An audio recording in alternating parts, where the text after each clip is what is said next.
মানে পারফরমেন্স করে আপনাকে দলে ঢুকতে হবে না।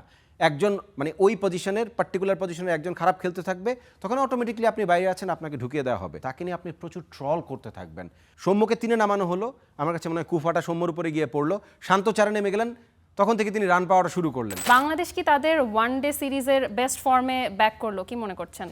যে 3টা ফরম্যাট আছে ক্রিকেটের, টেস্ট, টি20 এবং ওয়ানডে, এই 3টা ফরম্যাটের মধ্যে বাংলাদেশ দল ওয়ানডে ফরম্যাটটাই সবচেয়ে ভালো খেলে। এটা একটা প্রচলিত সত্য এবং সেই সত্যটা আমরা মেনে নিয়েছি। কারণ টেস্টে এখনও বাংলাদেশ দল আমরা বলবো না যে খুব ভালো ক্রিকেট খেলে, টি20তেও সেটা না, বাট ওয়ানডেতে বাংলাদেশ দল অনেক formidable side from the very beginning, বা যখন থেকে বাংলাদেশ দলের ক্রিকেট ডেভেলপমেন্টটা সেভাবে হয়েছে, মাশরাফি বিন মর্তজা থেকে শুরু করে এখনও পর্যন্ত। বাট মাঝখানে একটা সময় গেছে, যে সময়টাতে বাংলাদেশ দল ওয়ানডেটাও খুব একটা ভালো খেলছিল না। 15-16 ইনিংসে 200 ক্রস করতে পারে নাই, বেশ কিছু ম্যাচে বাংলাদেশ দল কম্পিটিশন করতে পারে নাই, আবার কিছু ম্যাচ যেটা জেতা উচিত ছিল সেই ধরনের ম্যাচ হেরেছে। সেই জায়গা থেকে পরপর 3টা সিরিজ বাংলাদেশের জেতাটা আমি বলবো যে ডেফিনেটলি, তবে একদম সেরা ফর্মে ব্যাক করেছে বা বাংলাদেশ দল একদম রাইট অ্যালাইনমেন্টে চলে এসেছে, সেই কথাটা বলাটা সম্ভবত একটু আর্লি হয়ে যায়। কারণ এই 3টা সিরিজই বাংলাদেশ দল খেলেছে তাদের ঘরের মাঠে, মানে নিজেদের মাঠে 3টা সিরিজ খেলেছে। অলওয়েজ যারা হোম টিম তারা কিন্তু হোম ফ্যাসিলিটি বা সেই সুবিধাটা নিয়ে সিরিজগুলো খেলে, তো এই জায়গায় বাংলাদেশ দল কিছুটা অ্যাডভান্টেজ তো নিয়েছে, সব হোম টিমই নেয়। তারপরেও বলবো যে সিরিজ জয় বা ম্যাচ জেতা সবসময় আপনাকে একটা বাড়তি মোমেন্টাম দেয় এবং একটা পজিটিভ কনফিডেন্স দেয়। সেই কনফিডেন্সটা 2027 বিশ্বকাপের আগে বাংলাদেশের জন্য খুবই প্রয়োজন ছিল, সেটা বাংলাদেশ দল পেয়েছে।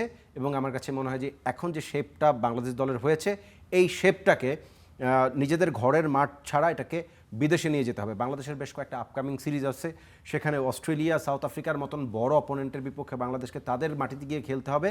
সো সেই সময় যদি বাংলাদেশ দল বেটার ক্রিকেট খেলে, আমার কাছে মনে হয় যে সেটা বাংলাদেশ দলের রাইট শেপে বা বেস্ট ফর্মে আসার জন্য সবচেয়ে ভালো উদাহরণ হতে পারে। এবং এই যে প্রথম পাওয়ার প্লেতে 36 রানে 3 উইকেট হারিয়েছে বাংলাদেশ, এবং তারপরে সেখান থেকে রানটা 265, এটা কি ভেবেছিলেন যে রানটা 265 পর্যন্ত যেতে পারে? দেখেন, চট্টগ্রামের উইকেট আমরা সবসময় জানি যে খুবই ব্যাটিং ফ্রেন্ডলি, এবং আমি যদি ভুল না করে থেকে এই মাঠে ইন্ডিয়া 400 রানও করেছিল। সো অলওয়েজ বাংলাদেশের যে কটা স্টেডিয়াম আছে এবং সেখানে যে উইকেট আছে, উইকেটের মধ্যে চট্টগ্রাম উইকেটকে আমরা একটা সময় বলতাম পাটা উইকেট, যেখানে বোলারদের জন্য তেমন বিশেষ কিছু থাকে না, স্পিনাররা তো বলকে সেখানে ঘোরাতে পারে না, পেসারদের জন্য বেশি কিছু থাকে না। বাট শেষ 4 বছরে, ইফ আই এম নট রং, আজকের ম্যাচের আগে বাংলাদেশ এখানে 8টা ওয়ানডে ম্যাচ হয়েছে। সেই 8টা ওয়ানডে ম্যাচের মধ্যে 65টা উইকেট বাংলাদেশ দল নিয়েছে, যেখানে পেসাররা নিয়েছিল 40 উইকেট।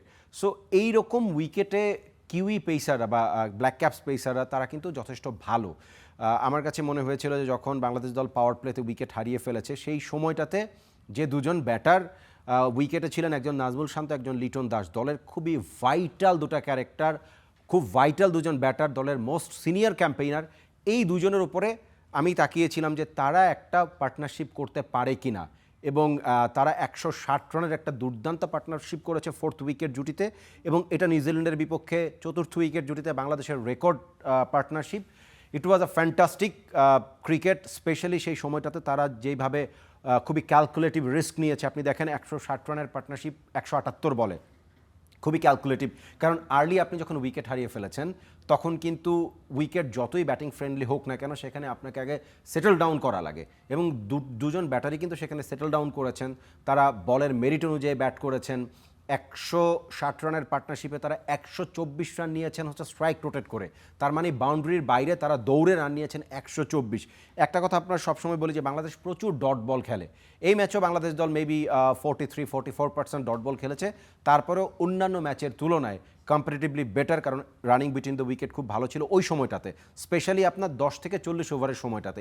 এই টাইম ডিউরেশনের মধ্যে বাংলাদেশ দল কিন্তু যথেষ্ট ফর্মেডেবল ক্রিকেটটা খেলেছে, এবং রানটা 265 আমার আসলে মনে হয়েছিল একটা সময়, এই পার্টনারশিপটা যখন থিতু হয়ে গেছে বা তারা দুজন যখন জমে গিয়েছেন, শান্ত এবং লিটন, রানটা কোনোভাবেই 280, 285 এরকম আমি এক্সপেক্ট করছিলাম যে 280 অ্যাভাব, বাট সেটা হয় নাই। বিকজ টেল এন্ডাররা, স্পেশালি তৌহিদ হৃদয় 29 বলে 33 রান তো করেছেন, মিরাজও 22 রান করেছেন 100 অ্যাভাব স্ট্রাইক রেটে।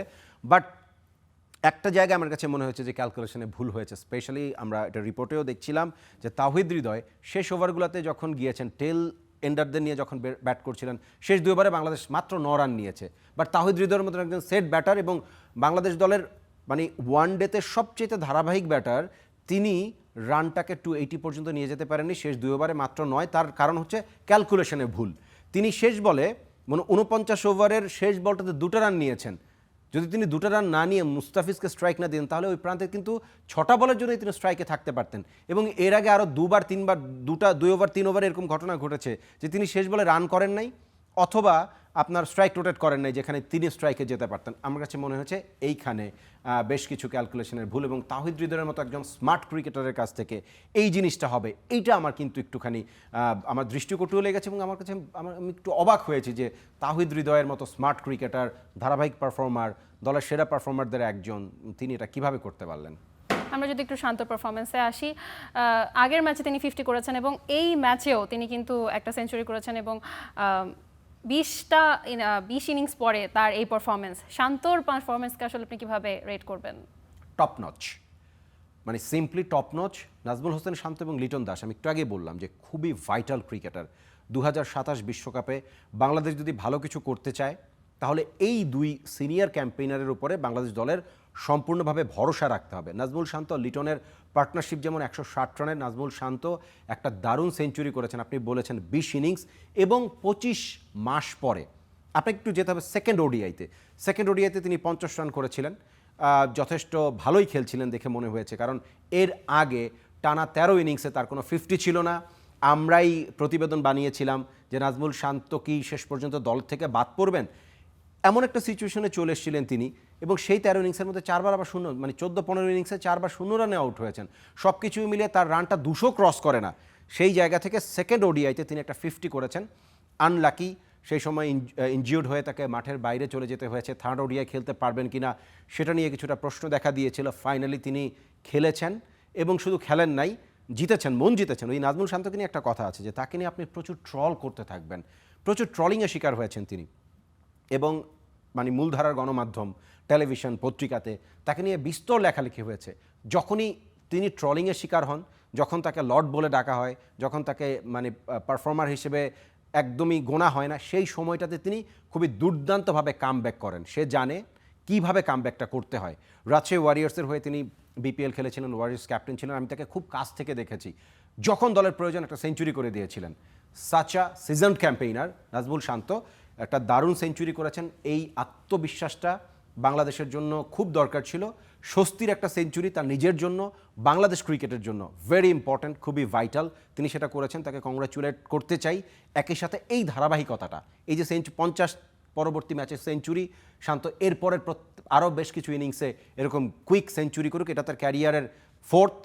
বিদেশের মাটিতে 2টা করেছিলেন, দেশের মাটিতে এটা নিয়ে করলেন 2টা।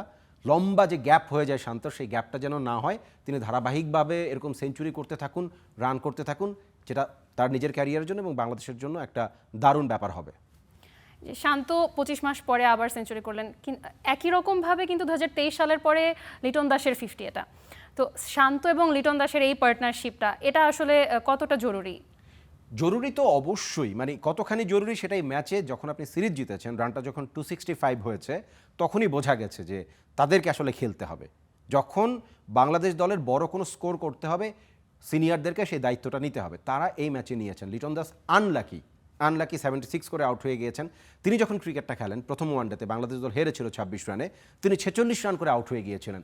যখন লিটন 46 করে আউট হয়ে গেলেন, তখনই আমার কাছে মনে হয়েছিল যে মিরপুরের প্রথম ওয়ানডের উইকেটটা ছিল স্লো, স্লাগিশ, সেখানে ব্যাটিং করাটা খুব কঠিন ছিল। বাট লিটন কিন্তু খেলছিলেন খুবই চমৎকার, ফ্রি ফ্লুয়েন্ট, যেটা লিটনের ব্যাটিংয়ের সবচেয়ে বড় ব্যাপার, যে তিনি যখন থাকেন উইকেটে তখন এত চমৎকার সব শটস তিনি অ্যাপ্লাই করেন, মানে এত ভালো টেকনিকে তিনি ব্যাট করেন, এত আই সুদিং তার ব্যাটিং। তার বড় রানটা সবসময় দলের জন্য প্রয়োজন এবং দলের অন্যতম সেরা ব্যাটার, টেকনিক্যালি ভেরি সাউন্ড। যখন রানকে গিয়ার আপ করা দরকার সেটা করতে পারেন, যখন একটু ধরে খেলা দরকার সেটা তিনি করতে পারেন, উইকেটে থাকলে রান আসে। সো লিটনের এই ম্যাচে সেঞ্চুরি না পাওয়াটাই বরঞ্চ আমার কাছে মনে হয়েছে, বা আমি একটুখানি এই জায়গায় মর্মাহত হয়েছি, বা আমি বলবো যে সেঞ্চুরিটা তিনি ডিজার্ভ করতেন যেভাবে খেলছিলেন। যে বলটাতে আউট হয়েছেন সেটাও আমার কাছে মনে হয়েছে যে একটু মানে শর্ট সিলেকশনে ভুলের কারণে সেটা হয়েছে। বাট লিটন যদি সেঞ্চুরিটা করতে পারতেন, শান্ত এবং লিটনের সেঞ্চুরি, রানটা কিন্তু 300 হতে পারতো। এই দুজন যদি দুজনেই সেঞ্চুরি হতো ইন্ডিভিজুয়ালি, তাহলে রানটা 300-এর কাছাকাছি যেত এবং বাংলাদেশ দল আরও 55 রান, তো আরও বড় মার্জিনে এই ম্যাচটা জিততে পারতো। তারপরেও লিটনের 2023-এ maybe if I am not wrong তিনি সবশেষ 50 করেছিলেন ওয়ানডে ফরম্যাটে, লম্বা অলমোস্ট 3 বছরের গ্যাপ, তারপরে তিনি আবার একটা 50 করলেন। এই 50টা মানে প্রথম ওয়ানডেতে 46, সেদিনও মিস করে গিয়েছিলেন, সেদিন তো জিতিয়ে বের হতে পারতেন। আজকের ম্যাচে তার 76 ডেফিনেটলি খুবই গুরুত্বপূর্ণ। আরও একবার বলবো যে সেঞ্চুরিটা করতে পারলে সম্ভবত লিটন ফ্যানরা এবং বাংলাদেশের ক্রিকেট ভক্তরা সবাই অনেক বেশি খুশি হতেন। যদি আমি একটু সৌম্যর কথায় আসি, সৌম্যকে নিয়ে বেশ সমালোচনা ছিল যে কেন তাকে খেলতে নামানো হচ্ছে না, কারণ তার পারফরমেন্স ভালো ছিল, কিন্তু শেষ 2 ম্যাচে আমরা দেখেছি যে তিনি আসলে ব্যর্থ হয়েছেন। তো সামনের সিরিজগুলোতে এবং বিশ্বকাপে সৌম্যর ভাগ্যে আসলে কি আছে? বাংলাদেশে এটা খুবই খুবই নর্মাল এবং অবভিয়াস। আপনি খারাপ করলে দল থেকে বাদ দেওয়ার জন্য মানে সব দিক থেকে স্পেশালি সোশ্যাল মিডিয়াতে প্রচুর আলোচনা সমালোচনা ট্রলিং হতে থাকবে। আবার তাকে বাদ দিয়ে দিয়ে দলে নেবেন না, অন্য কেউ খারাপ খেলতে থাকবে, তাকে দলে ঢোকানোর জন্য ভয়ানক রকমের চিল্লাচিল্লি শুরু হয়ে যাবে যে সৌম্যকে কেন বসিয়ে রাখা হয়েছে, সৌম্যকে ঢোকাও না কেন, ও তো ভালো খেলছে না, ওর জায়গায় ওকে ঢোকাও। এই তো বাংলাদেশের মানে দলে ঢোকা এবং বাদ পড়ার যে কাহিনী, মানে পারফরমেন্স করে আপনাকে দল থেকে দলে ঢুকতে হবে না। একজন মানে ওই পজিশনের পার্টিকুলার পজিশনের একজন খারাপ খেলতে থাকবে, তখন অটোমেটিকলি আপনি বাইরে আছেন, আপনাকে ঢুকিয়ে দেওয়া হবে। সৌম্যর এন্ট্রিটাও কিন্তু বাংলাদেশ দলে এভাবেই হয়েছিল। বাট পাকিস্তানের আগে পাকিস্তান সিরিজে তিনি বেশ মানে পাকিস্তানের আগের সিরিজটাতে তিনি রান করেছিলেন, টপ স্কোরার ছিলেন দলের জন্য। পাকিস্তান সিরিজের আগে লাস্ট ম্যাচেও তিনি 91 run if I am not রং সেটা তিনি করেছিলেন। বাট লাস্ট পাকিস্তান যখন বাংলাদেশে এসে খেলে গেল, এই নিউজিল্যান্ডের আগে সিরিজে বাংলাদেশ 2-1 যেটা জিতেছে, সেখানে আবার সৌম্যকে একটা ম্যাচও নামানো হয় নাই, একটা ম্যাচও খেলানো হয় নাই। এই সিরিজের প্রথম ওয়ানডেতেও কিন্তু আমরা সৌম্যকে দলে দেখি নাই, বাট শেষ দুটো ওয়ানডেতে তাকে দলে নেওয়া হয়েছে, নাম্বার 3-তে খেলানো হয়েছে। ভেরি ইম্পর্ট্যান্ট নাম্বার 3, যেখানে নাজমুল শান্ত লাগাতার ফেল করছিলেন। সৌম্যকে 3-এ নামানো হলো, আমার কাছে মনে হয় কুফাটা সৌম্যর উপরে গিয়ে পড়লো, শান্ত 4-এ নেমে গেলেন, তখন থেকে তিনি রান পাওয়াটা শুরু করলেন। 50 রিটায়ার্ড হার্ট ছিলেন সেই দিন, তারপরে আজকে তো সেঞ্চুরি মেরে দিলেন। তো আমি জানি না 3 নম্বরে কুফা লেগেছে কিনা, সেই কুফাটা এখন সৌম্যর উপরে। বাট সৌম্য লাগাতার বেসিসে এই দুটা ম্যাচে আসলে তিনি যেভাবে আউট হয়েছেন, হি গট স্টার্ট, সেটাকে বড় ইনিংস করতে না পারাটা, আবারও বলি নাম্বার 3 নাম্বার পজিশনটা ক্রিকেটে খুবই গুরুত্বপূর্ণ, ভাইটাল। লেজেন্ডারি ক্রিকেটাররা এই পজিশনটাতে খেলেন এবং দলের সবচেয়ে গুরুত্বপূর্ণ জায়গা, যেখানে বড় রান করা লাগে, আর্লি উইকেট পড়ে গেলে নতুন বলকে যেভাবে ফেস করা লাগে, আবার দলের প্রয়োজনে আপনাকে খুব কুইক রানও করার দরকার পড়ে। সো সৌম্য সরকার, আমি মনে করি না যে এখনই এটা বলার সময় এসছে যে সৌম্য নেক্সট সিরিজে সুযোগ পাবেন কিনা। এমনিই তো আসলে দলে তার জায়গাটা আসা যাওয়ার ভেতরে ইন অ্যান্ড আউটের মধ্যে থাকে, পারফর্ম করতে পারলে হয়তো বা সিকিওর হতো। তিনিই তার জায়গাটাকে আবার নড়বড়ে করে তুলেছেন। সবসময় একটা কথা হয় যে তার টেকনিক নিয়ে প্রশ্ন থাকে, যে তার ফিট মুভমেন্ট সবসময় ভালো না, খুবই লেইজি ফিট মুভমেন্ট, বলের লাইনে যেতে পারেন না। আজকে আউটের ধরনটা যদি দেখেন, প্লেড অন হয়েছেন, ঠিকমতো বলের লাইনে যেতে পারেন নাই, এই সমস্যাটা থেকেই যাচ্ছে। আমি ঠিক জানি না সৌম্য যখন লিটনের মতো সৌম্য যখন খেলবেন, তখন তার খেলা কিন্তু খুব আই সুদিং, এত চমৎকার ফ্রি ফ্লুয়েন্ট খেলেন, কিন্তু সেটার জন্য ওই বিশেষ দিনটা লাগে। কিন্তু বিশেষ দিন দিয়ে তো আর আপনি ন্যাশনাল টিমে লম্বা সময় খেলতে পারবেন না। তো সৌম্য সরকার এই প্রবলেম থেকে যদি নিজেকে বের করে না আনতে পারেন, তাহলে সত্যিকার অর্থে 2027 বিশ্বকাপে আমি সৌম্যের জায়গা দেখি না। যদি আমরা আজকের ম্যাচে আবার ফিরে আসি, আজকে আমরা জানি চিটাগংয়ের উইকেটে প্রচুর রান হয়, কিন্তু যখন রানটা 265 ছিল, বাংলাদেশ যখন 266 টার্গেট দিল নিউজিল্যান্ডকে, সেটা কি যথেষ্ট মনে করেছিলেন? 100% যথেষ্ট মনে করেছি, মানে 100% যথেষ্ট মনে করেছি যে 265, নিউজিল্যান্ডের জন্য টার্গেটটা 266, খুবই কঠিন হবে নিউজিল্যান্ডে এই রান চেজ ডাউন করতে হলে, এক্সট্রাঅর্ডিনারি কিছু খেলতে হবে। এমনিতেই যে নিউজিল্যান্ড দলটা এসছে, সেই নিউজিল্যান্ড দলটা ল্যাক এক্সপিরিয়েন্স একটা টিম। এই দলের 9 জন ক্রিকেটার আছেন যাদের ওয়ানডে খেলার এক্সপিরিয়েন্স 1 থেকে 3, 4 জন সিনিয়র ক্রিকেটার আছেন, এর মধ্যে টম ল্যাথম আছেন, নিকোলস আছেন, তারা মোটামুটিভাবে বেশ কিছু ওয়ানডে খেলেছেন, বাট বাকি সবাই কিন্তু অনেকটাই আনকোড়া। তো এরকম একটা দল, বাংলাদেশের পেস ইউনিট ঠিক যেভাবে বোলিং করেছে প্রথম এবং দ্বিতীয় ওয়ানডেতে, সেই বোলিং ইউনিট তো সাথে যোগ হয়েছেন মুস্তাফিজ আজকের ম্যাচে। সো এইটা তো ডিফিকাল্ট ছিল যে 265 চেজ ডাউন করাটা, এবং বাংলাদেশি বোলাররা সেটা মানে স্পেশালি পেসাররা, তারা তো 8 উইকেট নিয়েছেন। আমি ঠিক জানি না, এরপরে হয়তো আপনি পেসারদের আলোচনায় আসবেন। সো বাংলাদেশের যে বোলিং অ্যাটাক, সেই অ্যাটাকের এগেনস্টে এই রানটা নিউজিল্যান্ড করতে পারবে না। আমি মনে করেছিলাম যে হয়তো বা বাংলাদেশ আরেকটু বড় মার্জিনে এই ম্যাচটা জিততে পারে, সেটা হয় নাই, বিকজ সম্ভবত নাম্বার 6-এ ফক্সক্রফট একটা ভালো ইনিংস খেলে ফেলেছেন। But overall bowling performance, Pakistan series দেখেন, এই সিরিজ দেখেন, পেসাররা ট্রেমেন্ডাস বোলিং করে যাচ্ছে, এক্সট্রাঅর্ডিনারি। সেটা ধারাবাহিকতায় মনে হয় না যে নিউজিল্যান্ড একবারও মনে হয় না জিততে পারবে। আমি যদি ছোট্ট করে একটু বাংলাদেশের পেসারদের কথায় আসি, মুস্তাফিজ আজকে 5 উইকেট নিয়েছেন, 5 তুলেছেন এবং এরপরে শরীফুল নিয়েছেন 1টা এবং নাহিদ রানা 2টা। তো এটাই কি আসলে বাংলাদেশের বেস্ট পেস অ্যাটাক বলে আপনি মনে করেন? এই মুহূর্তে তো এটাই বাংলাদেশের সেরা পেস অ্যাটাক। এই ধারাবাহিকতাটা যদি আরও 2-3 সিরিজ থাকে না, তাহলে এরা বাংলাদেশের সর্বকালের সেরা পেস অ্যাটাক কিনা এইটা নিয়ে তখন ডিবেট আমরা করতে পারবো। বিকজ দেখেন শর্টার ফরম্যাটে মানে নতুন বলে মুস্তাফিজ, তাসকিন, নাহিদ রানা, শরীফুল, হাসান মাহমুদ, খালেদ কিন্তু ডোমেস্টিকে বিপিএল বলেন আমাদের সাদা বলের ক্রিকেট ডোমেস্টিকে যেখানে হয় খালেদ কিন্তু ভালো বোলিং করেন, দলে আসার সুযোগটা পান না, খালেদও কিন্তু ওয়েট করছেন। সো সব কিছু মিলিয়ে বাংলাদেশের পেস ইউনিট বেশ ভালো। নাহিদ রানা এখানে যুক্ত হওয়ার পরে বাংলাদেশের পেস ইউনিট একটা ভিন্ন মাত্রা পেয়েছে, এরকম এক্সপ্রেস পেসার বাংলাদেশ দলে ছিল না। সো নাহিদ রানা সেই ঘাটতিটা এত ভালোভাবে পূরণ করেছেন। দেখেন মুস্তাফিজ 5 উইকেট পেয়েছেন এই ম্যাচে। 2019 বিশ্বকাপের পরে মুস্তাফিজ ওয়ানডেতে আর কোনো 5 উইকেট পান নাই, এটা তার 6 নাম্বার ফাইফার, মানে ষষ্ঠবারের মতন তিনি ওয়ানডেতে 5 উইকেট পেলেন। বাহাতি পেসারদের মধ্যে দুনিয়াতে যে যত বাহাতি পেসার আছে সেখানে তিনি ওয়াসিম আকরাম এবং ট্রেন্ট বোল্টকে ছুঁয়ে ফেলেছেন, তারাও কিন্তু 6বার করে পেয়েছেন। তার উপরে শুধু এখন মিচেল স্টার্ক আর নাহিদ রানা এই ম্যাচে তো মানে আপনার ম্যান অফ দ্য টুর্নামেন্ট হয়েছেন, এর আগে পাকিস্তানের বিপক্ষে ম্যান অফ দ্য টুর্নামেন্ট হয়েছিলেন। পরপর 2টা সিরিজে ম্যান অফ দ্য টুর্নামেন্ট বাংলাদেশের একজন পেসারই হয়েছেন, তিনি মাশরাফি বিন মুর্তজা, আর কারো এই হিসাবটা নাই। সো নাহিদ রানা এত ছোট্ট ক্যারিয়ারে তিনি কিন্তু মাশরাফির মতন লেজেন্ডারি পেসারকে অলরেডি মানে ছুঁয়ে ফেলেছেন। সো নাহিদ রানার কাছ থেকে অনেক কিছু এক্সপেক্ট করতে পারে বাংলাদেশের মানুষ, এবং নাহিদ রানাকে যদি ঠিকঠাক মতন প্রপার ওয়েতে ইউটিলাইজ করা যায়, তাকে প্রপার ওয়েতে নার্সিং করা যায়, তাকে প্রপার ওয়েতে রক্ষণাবেক্ষণ, আমি কথাটা বলবো যে তাকে রাইট ওয়েতে ম্যানেজ করা, তার ওয়ার্কলোড ম্যানেজ করা, তাকে ঠিকঠাক মতন খেলানো, তার ইনজুরি কনসার্ন ডেফিনেটলি পেসারদের থাকবে। যদিও নাহিদ রানা বলেছেন যে যুদ্ধে নেমে গুলি খাওয়ার ভয় করলে আসলে পেসারদের চলবে না, মানে খুবই রাইটলি সেড, বাট তারপরেও ইম্পর্টেন্ট বাংলাদেশের জন্য একটা অ্যাসেট। তাই অ্যাসেট আপনি আপনার সম্পদকে মানে খুব পার্টিকুলার টাইমের জন্য ইউজ করবেন, যেই সময়টা আপনার প্রয়োজন। আমাদের শেষ প্রশ্ন, খুবই ছোট্ট করে উত্তর শুনবো। এই ভেন্যুতেই কিন্তু হচ্ছে বাংলাদেশ নেক্সট 2টা টি20 ম্যাচ খেলবে, 3 সিরিজের প্রথম 2টা ম্যাচ।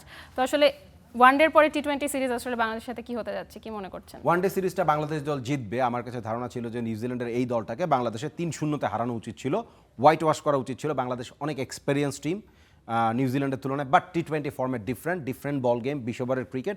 এবং আপনি যদি দেখেন যে ওদের নিউজিল্যান্ডের ব্যাটিং অর্ডারে বেশ কিছু এক্সপ্লোসিভ ব্যাটার আছেন যারা কিনা এই ধরনের ফর্মেটে মানে হচ্ছে 20 ওভারের ক্রিকেটটা বেটার খেলে। বাংলাদেশ এইখানে কিছুটা পিছিয়ে থাকবে। ওয়ানডের মতন টি20তে কামব্যাকের সুযোগটা কম থাকে, ওই প্রথম 3 উইকেট পড়ে গেলে তারপরে রানটাকে আপনি 160-তে নিয়ে যাবেন, সেটা কিন্তু সুযোগ থাকে না। সো আমি বলবো যে টি20 সিরিজে বাংলাদেশের জন্য সিরিজ জেতাটা টাফ হবে, অসম্ভব না, বাট টাফ। ওয়ানডের তুলনায় টি20তে নিউজিল্যান্ড দলকে হারানোটা বাংলাদেশের জন্য much more difficult. Thank you so much Mahadi for joining us today. Thank you.